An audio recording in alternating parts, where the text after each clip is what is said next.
talked about it yesterday, just that chip on your shoulder. Everyone talking about a neutral AFC championship game, not even thinking about you guys. How much did that motivate you coming into this? You better send those refunds. I'm from the city where they gotta play us. Fuck a coin flip, it's time to pay up. Don't cross the middle, 21 in the cut. We ain't hiding from nobody, run and tell them it's up. I'm from the city where they gotta play us. Fuck a coin flip, it's time to pay up. Don't cross the middle, 21 in the cut. We ain't hiding from nobody, run and tell them it's up. Back-to-back champs, kings of the north with it. Thinking they can hang with us, still ain't jumped out the porch with it. Long bomb to chase every Sunday, watch him go and get it. Double up on him, then we gon' double down on T. Higgins. Then throw Boyd in the mix, now you really iffy. Every Sunday showing boys how to really gritty. They try to shuffle up the game on us, but they ain't icky. Flip the coin, kick the toe, Roger to go and get it. Never know what's gonna happen when Joe drop back. He get shiesty in the pocket, I get shiesty on the track. Nobody on the team all pro, that's all cap. Most all around team in the NFL, that's all fact. Ain't came across nobody yet that seem like they can hang with us. They said we couldn't be Buffalo, but see how we call they bluff. Underdogs every week, they keep on trying to label us. Put your money on us, even if Vegas don't favor us. No matter what, we really came up, now it's hard to fail. I dare you come across that middle, Von gon' ring your bell. I know we under they skin, them boys built frail. Eli Apple out there chirping like a next tail. You don't want Salmon Trey to come off them ends. Rita clogging up the middle like a big body Benz. Right behind them Logan and Pratt, the turnover twins. Jesse Bates in the backfield just to clean up the loose ends. We just drafted Cam and drafted Hill. Instant gratification every time that they on the field. We can't go back to what we was, cause that's the loser way. It's been hard to throw on us since we picked up a woozy, eh? It's like win after win, feel like we could really do it. Zach Taylor doing the same for the city, I give it to him. And I bet Samaji will find a hole if you give it to him. Hayden Hurst don't need a hole, he just plan on running through him. Just hand it off to 28 and let him do the dash. Getting hit by BJ Hill probably feel like a car crash. Every week it seem like Lou digging deeper in his bag. And if the game on the line, all my favorite money match. I'm from the city where they gotta play us. Fuck a coin flip, it's time to pay up. Don't cross the middle, 21 in the cut. And we ain't hiding from nobody, run and tell them it's up. I'm from the city where they gotta play us. Fuck a coin flip, it's time to pay up. Don't cross the middle, 21 in the cut. And we ain't hiding from nobody, run and tell them it's up. What do we say, dog? That's right. They got to play us. What's going on? Welcome to the show. This is Bengals Talk with Strawberry Ice. I'm your host, the Iceman, Jeff Turnipole. And as always, I bring you sports from a West Side point of view right here in the great city of Cincinnati, Ohio, home of the back-to-back AFC North champion Cincinnati Bengals. Not to be a favor, if you found the show, hit that like and subscribe button. Smash that thumbs up. You guys are awesome. I'm up to 2,167 subscribers. I appreciate every single one of you guys. Now, if you're watching Facebook or Twitter and you have yet to subscribe to my channel, why not? Please do so. Please go to YouTube channel, Bengals Talk with Strawberry Ice. Hit the subscription button, hit the bell for notification. Every time I go live, you'll be notified. Also, exclusively in the YouTube chat crew, we're doing super chats. So if you got something you want to ask Coach Cam or Andrew Fox Miller or like that, just support the show. Give me a super chat. I would greatly appreciate it. And as always, I'm coming to you live from this glorious place down here, the Ice Cave. The Ice Cave is brought to you by T Properties. T Properties, quality housing for quality people. Check out the website at www.tpropertiesllc.com for all your rental property management needs and your rental needs. So if you're looking for a house, condo, apartment, if you're a rental property, you just don't want to manage anymore, give T Properties a shot. They'll take care of the rest. And you know it. I normally wear it every day. I'm not today because I got my nice new draft day hat and I got just the Bengals hoodie on. But if you wanted the Jackpot Joey gear, like the flag, and we got beers at Brink Brewery, the flags, the hats, the hoodies, all that stuff's at jackpotjoey9.com. Portions of the proceeds of both of these go to the Joe Burrow Foundation and the Joe Burrow Hunger Relief Fund. What's up to everybody in the chat? Stranger Year First. Brad's in there. Crypt Keeper's in there. Jerome's in there. Nicholas is in there. Jolly's in there. What is up? All right, guys. We have some free agent news. But first, let's get to my guest. First off is Coach Cam. What's going on, Cam? Hey, how's it going, man? Good, man. Good. Let's get to the man behind all the stuff that happens at Cincinnati Bengal Talk. The reason James Rapini looks so good, and we always just give James shit about this, but it's Andrew Fox Miller. There he is. There's the star of the show. What's up, Andrew? How you doing, man? Good, man. Good.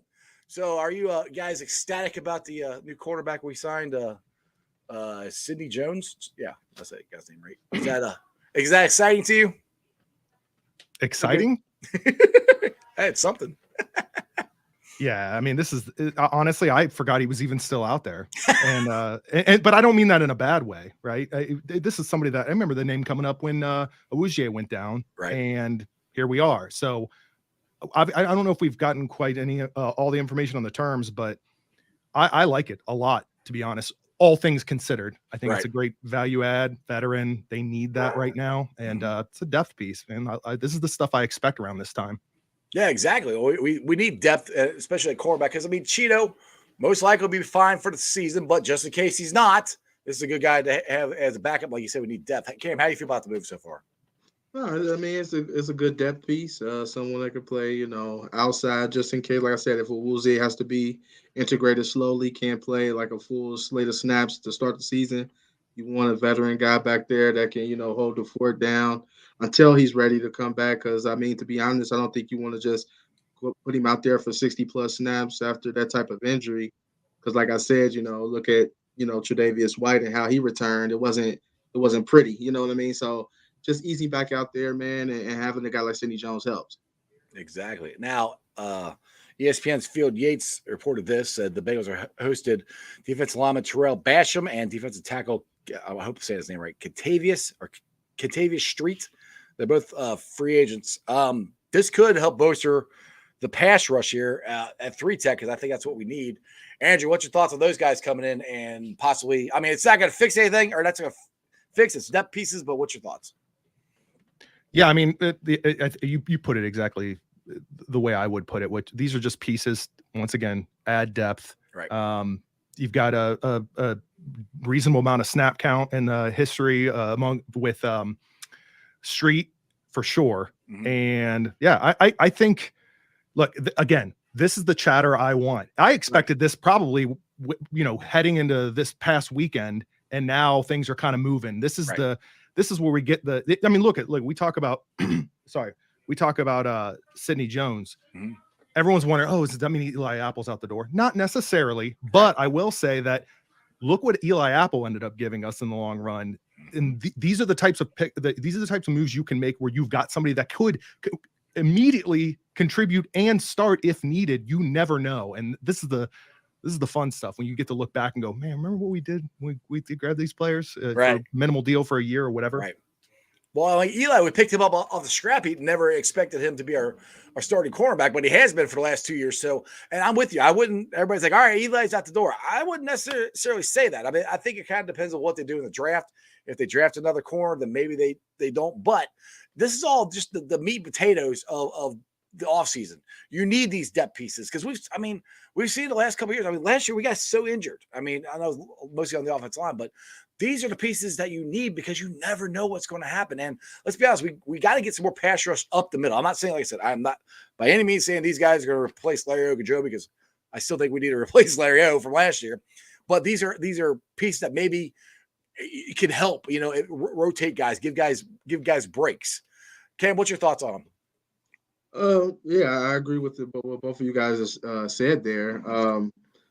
Just depth pieces that you needed. Like, I know we added, basically stole BJ Hill from the Giants before in that one training camp, and everybody was like, okay, depth piece, blah, blah, blah. Now it's like BJ Hill is like, the meat of that defensive line. Like, you know what I mean? So you just never know how these pieces are going to shape out and round out. And like you mentioned before, like, Eli Apple ended up, being a starting corner for us for 2 years. And I know when we first signed him, everybody killed the signing. Like, Eli's a bust, he's a wash. Why did we get him? And yet he's ended up being the starting corner on the AFC Championship team and the Super Bowl team. Mm-hmm. So you never know. If Lou want him, I'll take him. And that's the thing is you got Lou here, so I think Lou can he seems to get the best out of these guys. I mean these might be Lou guys, where they get bought in, and Lou can put them in. And Lou's done this. He's very good at putting guys in the best situations so they can excel at that. So that's I think it's another reason why guys want to come here, because let's face it, they come here and get do really good for 1 year, they can leave and go sign for big money somewhere else. I think that's all considerations for these offensive or free agents here. They might follow Lou next year. You had to put that out there, Andrew. Daggone it. I got to think about that. Yeah, sorry. What'd you say, Cam? I didn't hear you. Oh no, I was just saying I didn't even think about that. Yeah, Yeah, but I mean, I don't like thinking about Lou leaving. So yeah, we got it for one more year. So I'll just live in the moment for yeah, now. exactly. Now, I said this if we go down that road a little bit, but I've said this when we thought Lou might leave this year. I think Marion Hobby is the next guy to step up to be the defense corner for the Bengals if and when Lou's going to leave. I mean, it's going to happen eventually. But what's your thoughts on Marion Hobby as maybe being? I know he's never done it, but yeah, he's Lou's right hand man basically.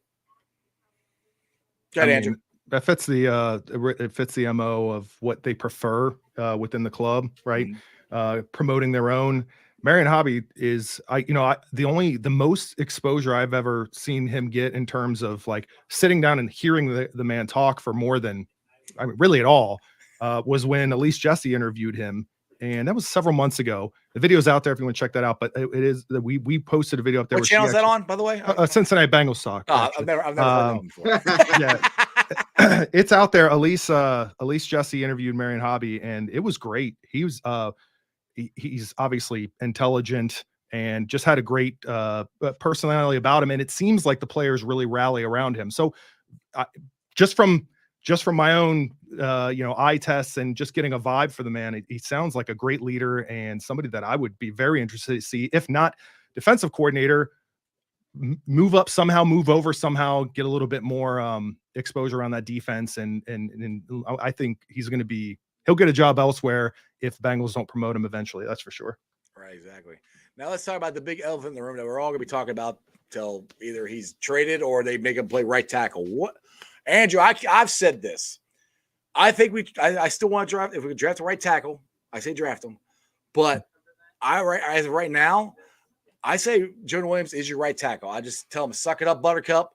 Go play right tackle. And he might be better at right tackle. We don't know. And he was an average, okay left tackle. He might be better at right tackle. I mean, I don't know. At this point, I'm not willing to trade Jonah until we know what we have a right tackle. I'm not okay with Lel, because I'm okay with Lel, but Lel's not going to be here till September, November, somewhere around there. And then you got Jax Carman, Cody Ford, Adeniji. The list goes on and on. None of those guys, I'm like, okay, we're good at right tackle. What's your thoughts on the right tackle situation? I mean, yeah, I would think or hope that there would be some clear answers on what they want to do, ultimately based on how the draft goes. Then again, I suppose if the right offer's out there beforehand and it's something they cannot turn down, they'll move him. Whether or not he would, I'm trying to envision a scenario where he would stay. And I obviously don't know how he's dealt with negotiations like this in the past or demands like this in the past with speaking to Jonah, but it's hard right now. You're asking on a day where we see some of the we see all this Lamar Jackson news, and you're just like, you see the extreme side of just putting your foot down and being like, this is the way it's going to go. And then just it's contentious. And maybe Jonah would be willing to maybe this is just part of it, right? People ask for trades all the time, and he's just going through the motions. If his heart's here when the time comes, then absolutely, I would love to see that happen. But in my mind, he won't be here this coming season. Now, to that point, how much leverage does Jonah have? I mean, he's under fifth-year option. If you say he refuses to play, then he's going to be out $12 million or $17 million, I think is what it is.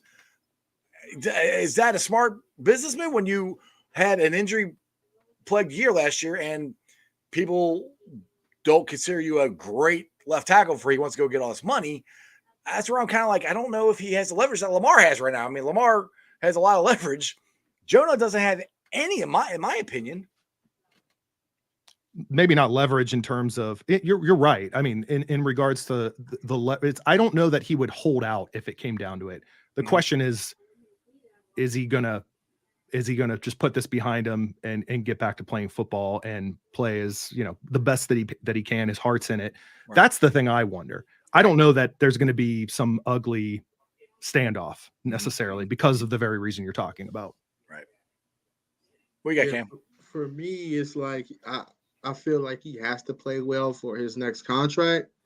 However, it's like, do you really want somebody out there thinking like, I don't want to be a right tackle protecting your franchise quarterback? That's my math. Because I mean, we all human. It's like, all right, they brought somebody in there to technically take my position. I got to move my position.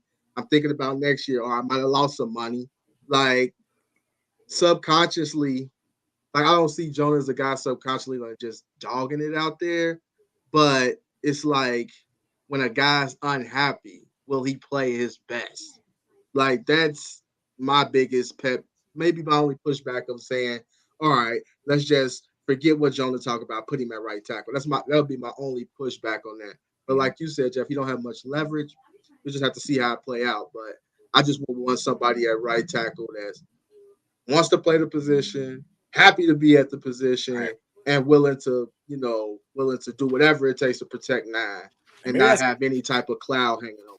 I say maybe that's darn all right at 28. If we're able to get him, if we are, I'm running to the board to go get him. And then this is one trade thing that we brought up on Bengals and Brewers earlier today. Is what if you trade Jonah to the Titans for Jeffrey Simmons? I mean, would that be something that they're both 1-year contracts? Would that be something that you think would be plausible for both of them, or would it take Jonah and say a 3rd-round pick, or Jonah and a 4th-round pick, or something?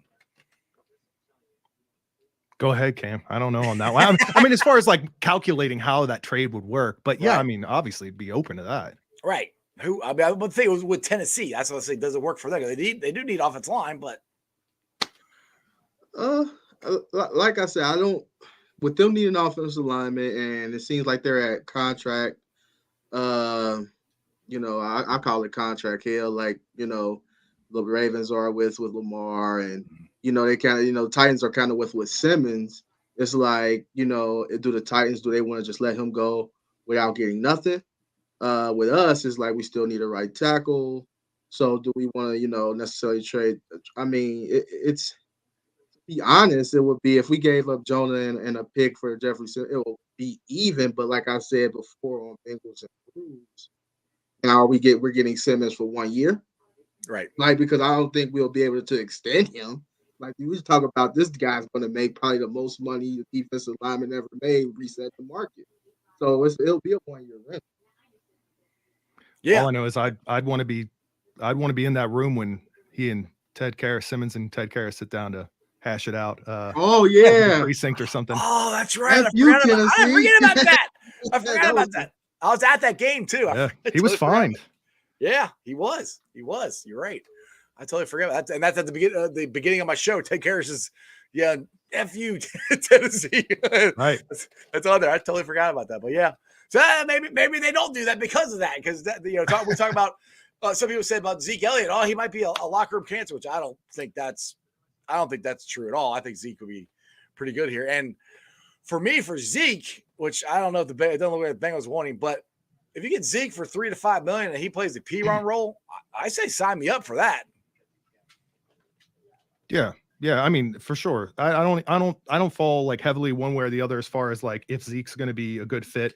At the end of the day, it's like Ted Lasso, the Lasso way, Zach Taylor way. Right. You ultimately you're fit or you're not. They'll make that decision. That'll be heavily weighed in their decision. And regardless of what you do with Ezekiel Elliott, I feel like you have to solve for the fact that you could have Joe Mixon and Ezekiel Elliott. You still got to do something about. I feel like there's still a gap in that backfield, regardless. Right. Now, look, Joe Mixon could completely. He doesn't need to take a huge step up, but he could take a step forward this coming season and prove some doubters wrong and live up to his contract and so on and so forth. Sure. Right. But you're still going to have to address it in the draft. You're going to need some youth back there, some speed. You got to figure that out. But man, for a great deal for Ezekiel Elliott and add just really from a pass protection standpoint, yeah, I'd be very interested in that for a P. Ryan replacement. Everybody's wondering who the crazy guy here is. This is Chandler, my son. He jumped in. Hey, what's up? I wanted to say hi to everybody. What's up? Wanted to get going the on? conversation. So are you a big Ezekiel Elliott fan? Would you like to have him as the backup to Joe Mixon? I mean, I think it tells you a lot that in a contract year he got outshined by Tony Pollard. So there's always a right price for everyone, but I think it's a pretty dang low price, and I don't think he's going to take that. So I'd say I'm not on the bandwagon there, unless he's willing to like get paid nothing, then I don't think he's worth it. Yeah, I don't think he's going to get paid nothing. So. But they do have to find somebody as far as the backup goes to Mixon, because at this point, I don't think Mixon's going anywhere. I think Mixon's going to be their running back right now, regardless of restructured or whatever. I think Mixon's going to be our starting running back. And there is a lot of guys in the draft that they could get in like the 5th round. And what I like is Izzy, I think that's what we call him, from Pittsburgh. You know what I'm talking about, Cam? What Israel or whatever. I think I know his name, I just can't say it. I think he might be a good one to get there 4th, 5th round. If you can do that, if you're running backs, then I think I wouldn't say it's fixed, but that'd be a good. You have him and you have Travion Williams in there, which is another one who I think I'm looking forward to Travion getting his shot for once. I think Travion could do a lot of good. He might be able to fill the P-Run role. I don't know. What do you guys think about Travion being the backup? Me personally, I like Travion. Obviously he hasn't had his chance, or because you had Mixon, P. Ryan, and then of course Williams. I think he had a little injury bug there for a minute, and then Evans. We drafted Evans to kind of step in, but man, I like Travion with the little few carries that he had. I know he had a few carries at Pittsburgh. I went up to that game and to kind of close the deal, him and P. Ryan on that last drive, and he ran really well. The Tennessee game, he made a nice catch, had a really, really nice run. He did well on kick returns. I think in the small sample size that we got from Travion Williams, he's been very, very, very successful in those small dosages. So I mean, eventually we gotta give some of these guys a chance. And Chris Evans, is he gonna get to play this year? that's all we've been waiting on. I mean, look at Andrew. As soon as I said that, his eyes kind of lit up. I mean, is he gonna get on the field? I mean, eventually you gotta give these the guys a chance to play. Especially if you're looking at the contracts coming up. We're gonna have to rely on some guys that's maybe like rookies that we draft, or guys that maybe that we bring back on 1 year, like a Travion Williams to produce for us. They're gonna have to eventually. Chris Evans, I only smirk because I pretty much handle basically most of the comments over at our channel at Cincinnati Bengals Talk. So I see the I see the trends, and that is one that comes up a lot. But it's Chris Evans is a tricky one in that there is something that we clearly don't know, right? And there's just no way. You can speculate all you want, but the reality is, facts one, 6th round pick? Yeah, 6th round pick. So expectations are where they are at face value coming into the camp last year. When he had flashes and then injury, and he kind of disappeared, and there's got to be a reason. Now, could we get a bit of a revival out of him coming into this season, 2nd year, some sort of boost from it? Sure. And I think that they're counting on the fact that they've got that depth and they can add that competition in camp. I think he's going to be integral in that. Whether or not he or even earns a roster spot, we'll see. But his chance will be this summer, and that's it. So regarding Travion, same thing in terms of, I think he's got a role carved out for him. He has a place on this team for what he does, particularly from a special team standpoint. But also, I think he can contribute more than he has in the run game, in the backfield. But ultimately, you're still gonna draft for some sort of boost in the arena for really the 3-down back, or some threat that is going to. It's the same thing we've been saying about wide receiver to a degree. I know it's not the same in terms of the personnel that we have now. Try to find the 4th wide receiver. Yeah, you want that speed. You want that person that's going to stretch the field and keep that back defensive backs honest. And I don't think we have that in the backfield today as far as keeping defenses honest. And Joe Mixon could be a hell of a compliment for that. He could even be the 1st down back there for the long term, but there's got to be some game changer back there. And I don't think it's on this roster right now. Just not yet. No, I agree with you. I mean, that's where I am concerned. My 2 positions, 3 positions I'm concerned with: running back, number 1, right tackle, then tight end, then running back. That's the 3 positions that I think the Bengals still need to try to address in this offseason still. Now, we'll put this up here for a second time. And if this is true, then Lamar's gone, but I don't know. Rumors are that Indianapolis Colts plane was spotted in Baltimore. could be getting Lamar Jackson to the Colts. I don't know. I mean, this whole thing with Lamar is really. I mean, I said it. And I tweeted it out once they put the tag on him, but I said he's gone because I really thought somebody would go out and sign him. To be honest, but the Colts with their owner, I would not put it past them to go all in and get him. I mean, and if Lamar, just say Lamar Jackson, if he's gone, how much does that open up? I mean, we won the division the last 2 years with him in it. How much is that more? How much more does that open up the AFC North for the Bengals to win it again this year? Man, I mean, if you talk about far as it opening up, I mean, it opens up a great deal. I mean, you think about the last 2 years, who we really had to direct compete. Obviously, we struggled in the first half of the year, lost our first half of the division games. But if you look at who we've had to really battle it out with these last 2 years, it's been the Ravens and it's been Lamar Jackson. Now, I hate Pittsburgh. We all do.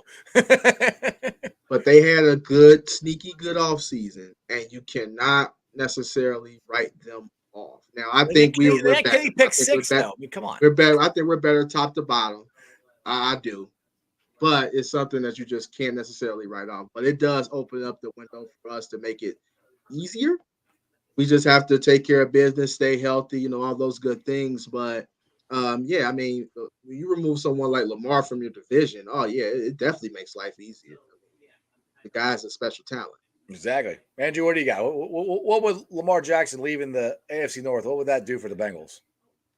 I mean, I can't help but think, like, as a fan, I can't help but think and look at it like, all right, like, we got to scramble, man. Like, it's the same thing when you saw with Pittsburgh, like the decline of Roethlisberger, and like, all right, they're going to reload. Now's the time. And obviously it's been going well for the Bengals in that regard, but it's the same thing I see with Baltimore. And honestly, I wouldn't be surprised if Baltimore figures out what to do at quarterback, and to some degree, in spite of the quarterback that they have. Well, their backup made the Pro Bowl. Don't you know that, Andrew?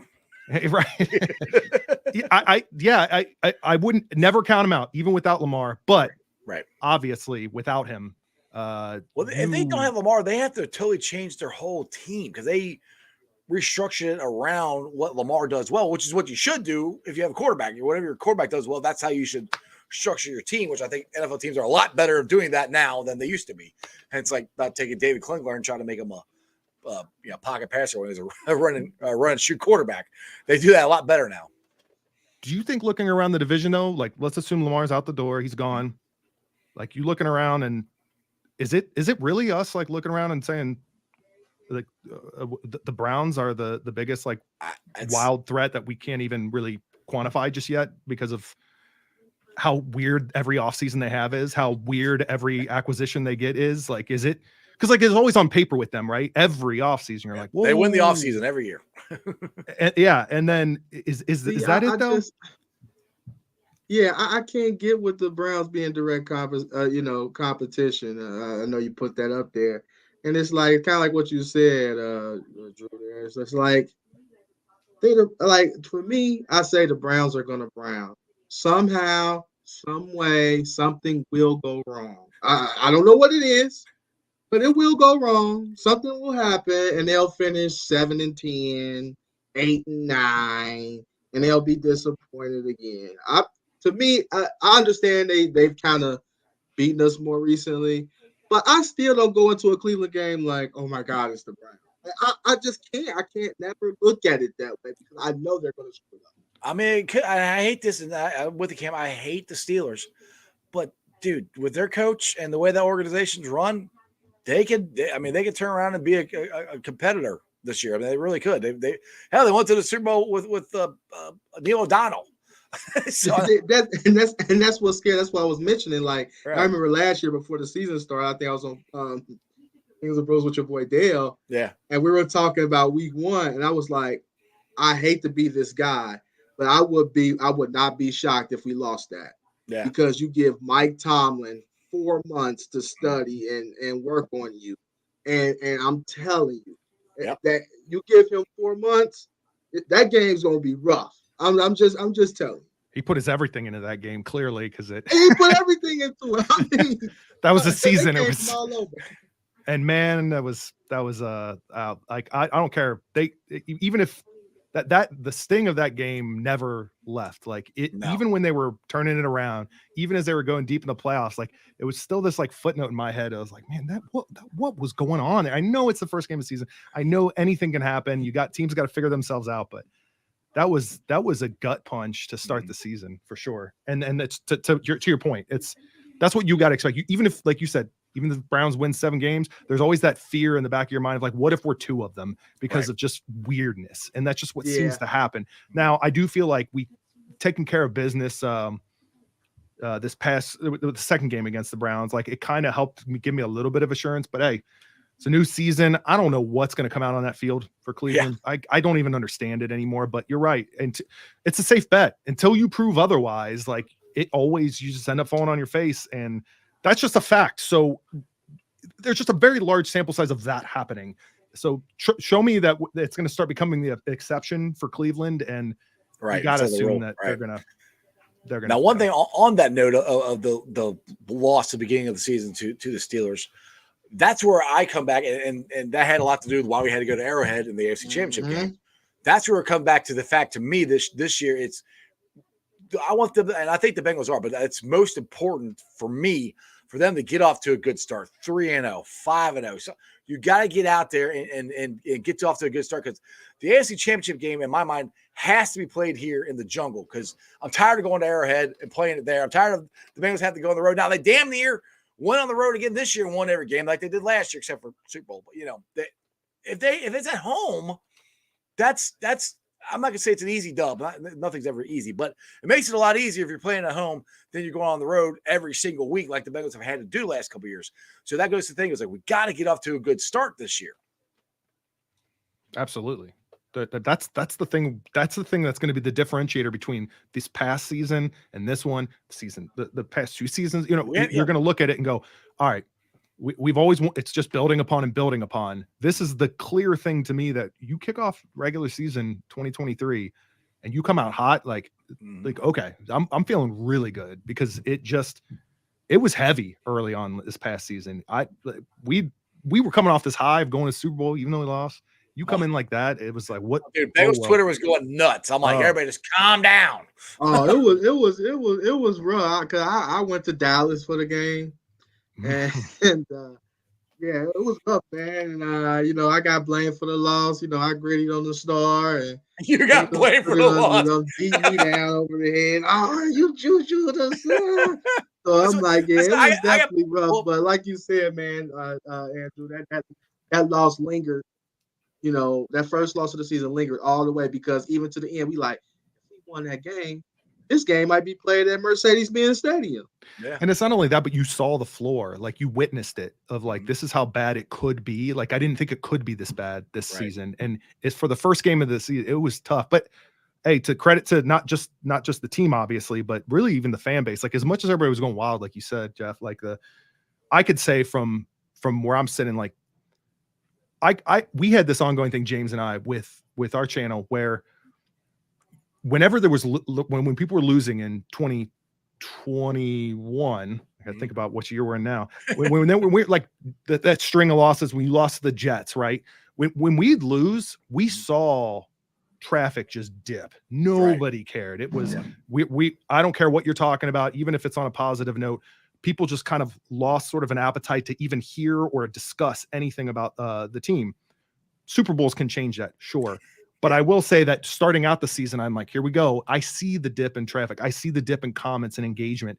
Right. People stayed strong throughout that. So for whatever that's worth, I do feel like I noticed the fan base kind of really, whether it was intentional or not, that there was a level of still interest in conversation, and people were kind of, keeping lines open with one another on social media and keeping things rolling, and look where we got. So exactly, it's the optimism, man. It's the optimism that's so great about it. And and last year it was kind of like, when you start off, 0-2, and then you're 4-4, and I think that loss on Monday night against the Browns really was like, oh, buddy. Like, because we had just lost Jamar, and so we like, oh, this, and then Awuzie got hurt that night, and we're like, oh my God, this. You talk about the Halloween game? The Halloween Yeah. game. Yep, And then, yep. So that was well, like one of the worst nights I've well, ever seen, as far as after a Bengals that fan game, to watch. Like we're ran off Ojimar 10 out there straight and after our that. starting corner gets hurt. So it's just funny how year one we made it to the Super Bowl. Yay. Year two, it was kind of like, okay, let's get back to the playoffs. Let's show some consistency. Let's get to the playoffs. Let's win a game. Let's show that we here, that we ain't going nowhere. Now it's like, we need home field. We need, the expectation is finally set.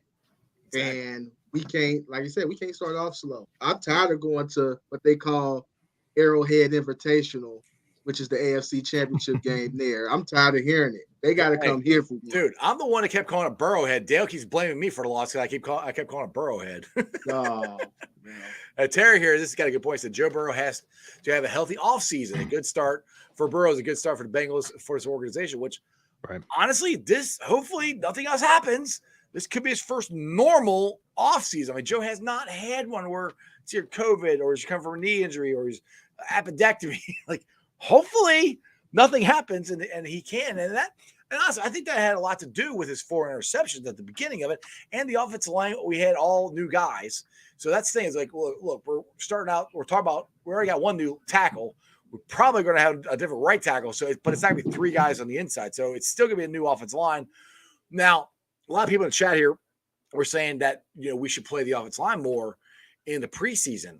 And I agree with that to a certain extent, to try to get the cohesiveness together. So hopefully we don't get Joe killed the first couple of weeks. What you guys thoughts on playing more, just playing more of the starters in general in the preseason? Go ahead, Andrew. Well, yeah, right. That was a bit of the narrative. We talk about that Pittsburgh game. We talk about the slow start to the season, Dallas, so on and so forth. It was a lot of, Joe's appendectomy is kind of getting up to speed, which I think it was pretty apparent there was a little bit of getting back to full strength that he even said himself, I think, that he may never even be able to experience because of just the way the grind of the season goes. But regarding the offensive line, it's a similar thing in that people were kind of pointing fingers at that when they were looking at how the season got off. They weren't gelling. They weren't in unison with one another. There was a level of communication that wasn't taking place that they needed to achieve to be at optimal, offensive power, so to speak. So this offseason, I think you have the benefit of, we can even take Joan out of the equation with this, but especially like, I think you kind of have the benefit of Karras, Kappa, if you and then Volson too. Like, if you were to say, okay, more than half of our offensive line, if we exclude running back out of that equation, more than half of our front line there is they've got that understanding really at its core. Who's at the right side? Is it a rookie? Will it matter? You might want to play a little bit into that. Right. And I would like to think that Orlando Brown Jr. doesn't need it. Could he use it? Absolutely. But I would like to think that he's going to be able to adapt, assuming those other 3 have that, they're working well together already. They've got a season behind them. Right. I'm not going to emphasize it as much as we did in hindsight, looking at last season. In other words, I think we'll be okay one way or the other. Use your best judgment, but man, you know how it goes. If they get one of them just tweaks an ankle, it's over. We'll be screaming at it. Yeah, exactly. And that's one thing. That's a good point. Is I don't necessarily think, even if we have a new, we know we have a new left tackle. We do have a new right tackle. I don't think it's as big a deal as last year, because last year the 3 guys inside, all 3 of them were new. So that is harder. I don't say harder, but it's 3 more guys that you have to know what the other one does. Just like Dave Lapp always says, it's a fist, and they all got to move in the same direction. When you basically have a totally redo line, which we did actually, because Lael was there too. So the only person who was on the offensive line for the year before was Jonah. So it's not going to be as many guys this year, but I do think they need to try to play a little bit more, just so you had that cohesive. But like you said, you don't want anybody getting hurt. If somebody gets hurt, so it's a fine line of how to do it. Yeah, it is a fine line, and I'm on the line of, you just got to sit them out, man. I'm not trying to. Because the thing is, we we have people crushing the coaching staff for not, having them play a few snaps or whatever. Lord forbid, one of our linemen or somebody important in a meaningless game goes out there and we lose them for an extended amount of time. Yeah. Then we'll kill them for that. So they'll be like, Zach, I told you shouldn't have played him. exactly. So it's like for me, I felt like the line was, despite the line being bad, despite the 4 interceptions, if we have a healthy Clark Harris to hold to snap the ball, we would have won the game. we win the game.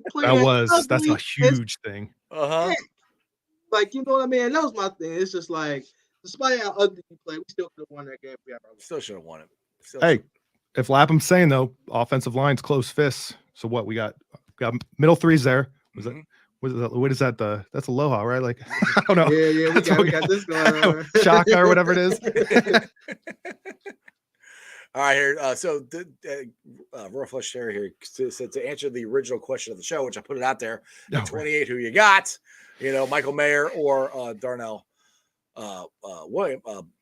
I get it right. Not Darnell Washington. I get the names confused. The tackle out of Tennessee. Darnell Wright. Darnell Wright. Thank you.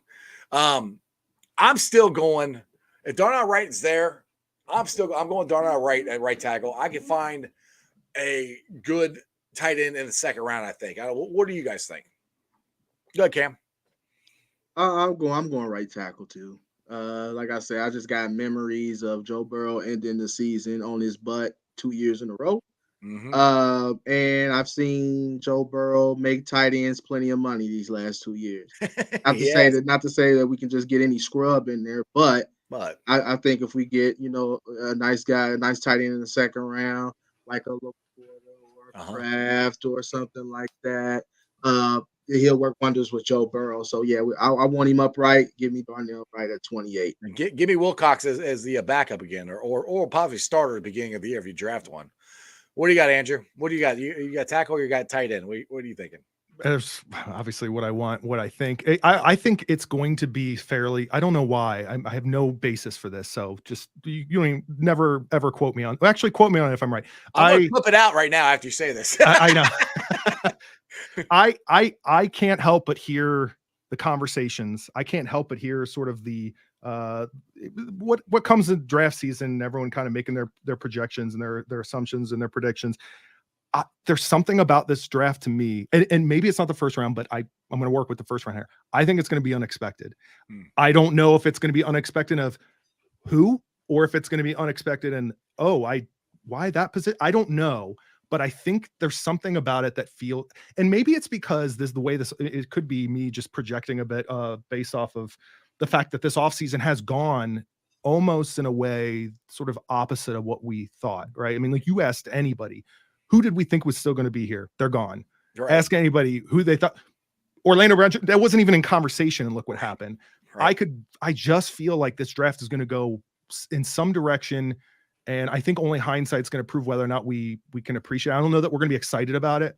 I do think I would prefer that they go after right tackle, although I could easily see them going defensive line. I could see tight end. I think tight end is going to, I think they're going to have to draft more. They're going to have to draft 2 tight ends at this rate, right? I still think they double up on value in those, maybe second, certainly third, fourth, fifth. So they're going to do those 2 probably in that pocket, the middle of the fist, so to speak, of 7 fingers. But I think ultimately, I would love line.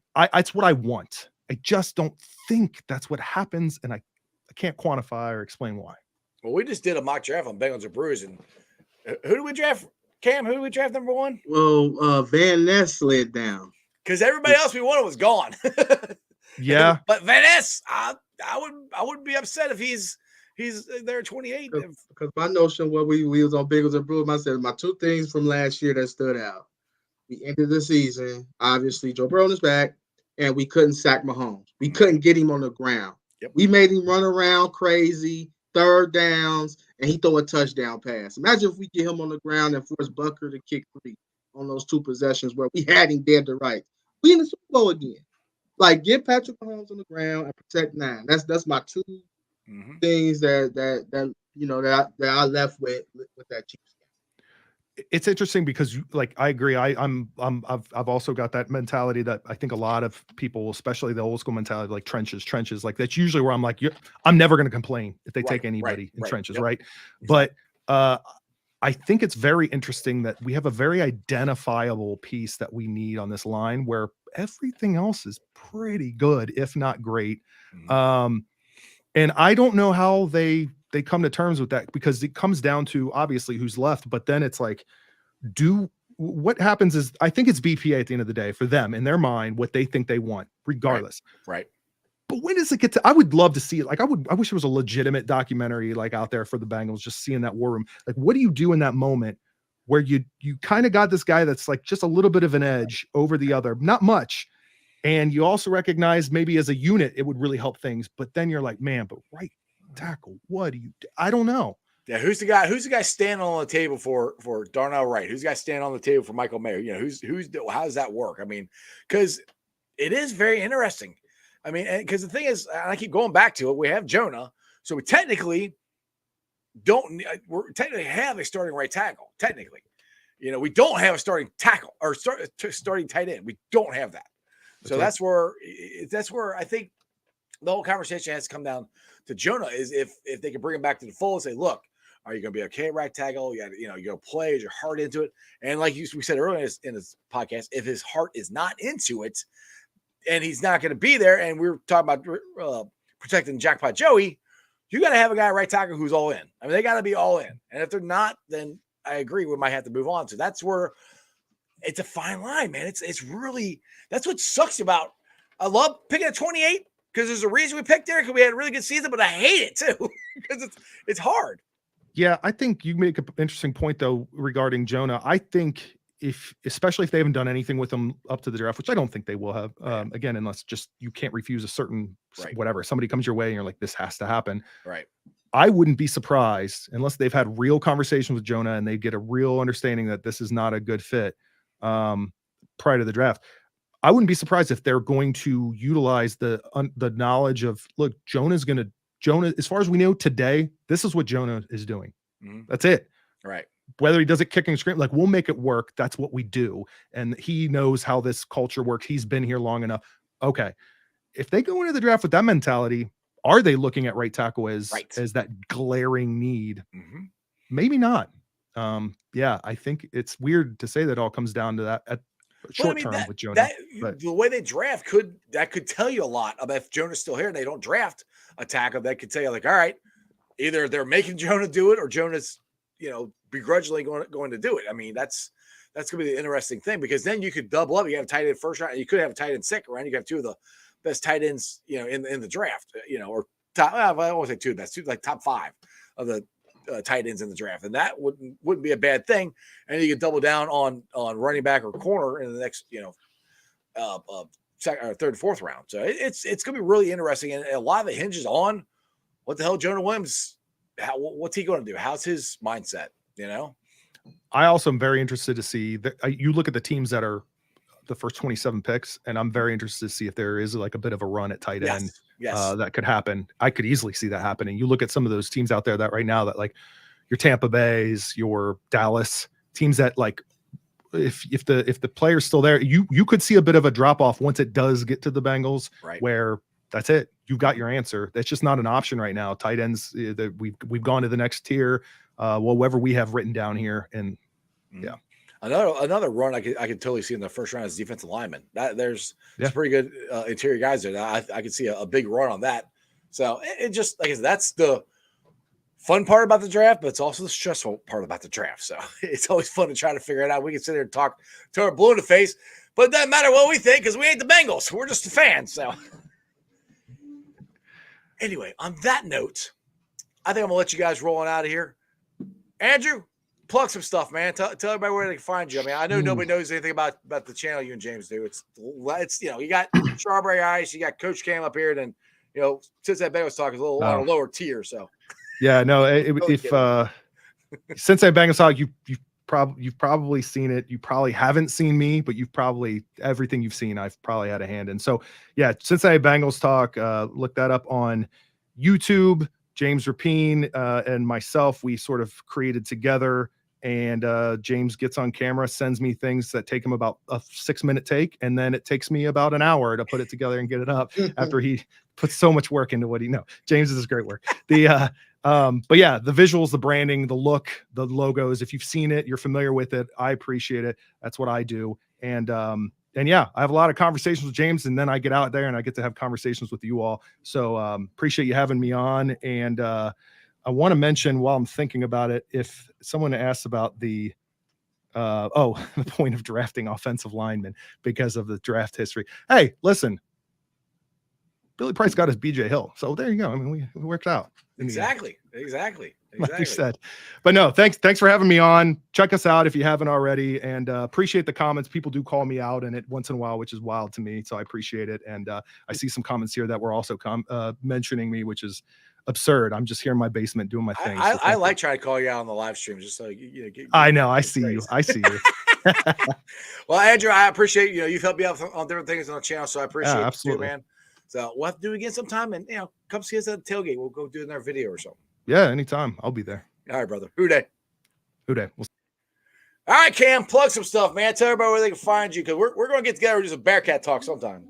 Oh, yeah, definitely, for sure. Time out with Coach Cam. Actually, just found out today, April 10th, I will be starting. April 10th, not next Monday. April 10th, we'll be starting a high school football series on the show. Talk to some high school coaches regarding the season. Now they can start in May, which is huge for them.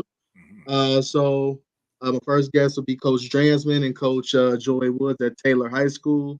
And we'll go from there and get some high school coaches in there to preview the season. So excited for that. So go follow Coach Cam at Time Out with Coach Cam. They follow you on Twitter. It's at Coach Cam, right? Coach Cam C. There you go. All right, Cam. Appreciate you, brother. Appreciate you, man. Who day? All right, guys. I hope you enjoyed that as much as I did. Those are two of some of my favorite guys to talk to.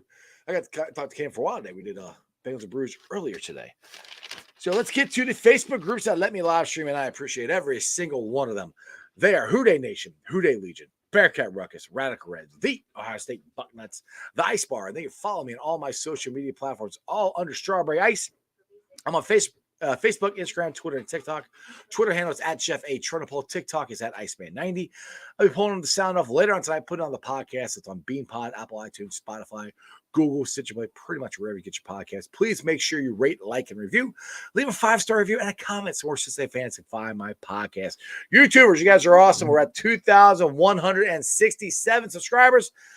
As always, I appreciate every single one of you guys. Tell your friends, tell your neighbors about Bengals Talk with Strawberry Ice so we can get it up to 3,000 as fast as we can. So tomorrow's show is really cool. I have the guys who wrote the book From Bulldog to Bengal. It's the story, of Joe Burrow, Jackpot Joey.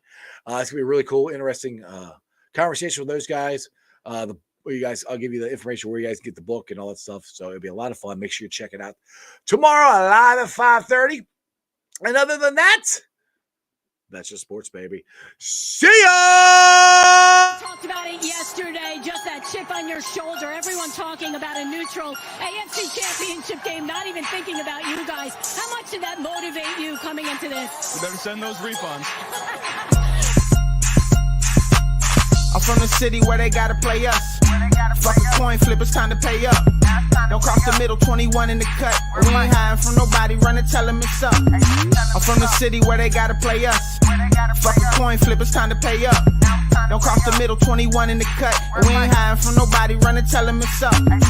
Back-to-back champs, kings of the north with it. Thinking they can hang with us, still ain't jumped out the porch with it. Long bomb to chase every Sunday, watch him go and get it. Double up on him, then we gon' double down on T. Higgins. Then throw Boyd in the mix, now you really iffy.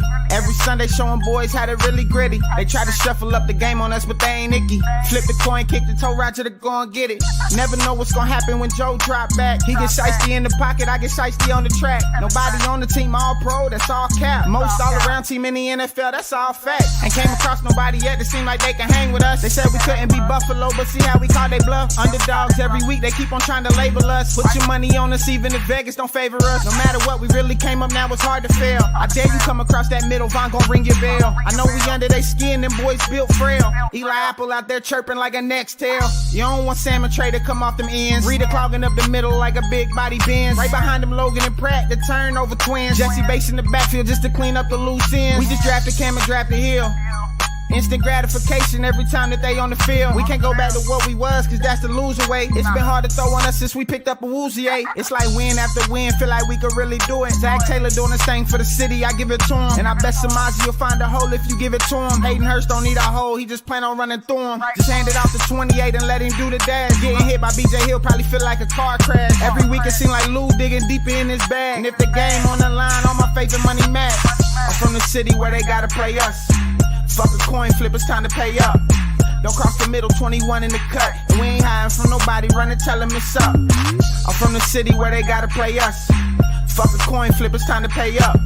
Don't cross the middle, 21 in the cut. And we ain't hiding from nobody, run and tell them it's up.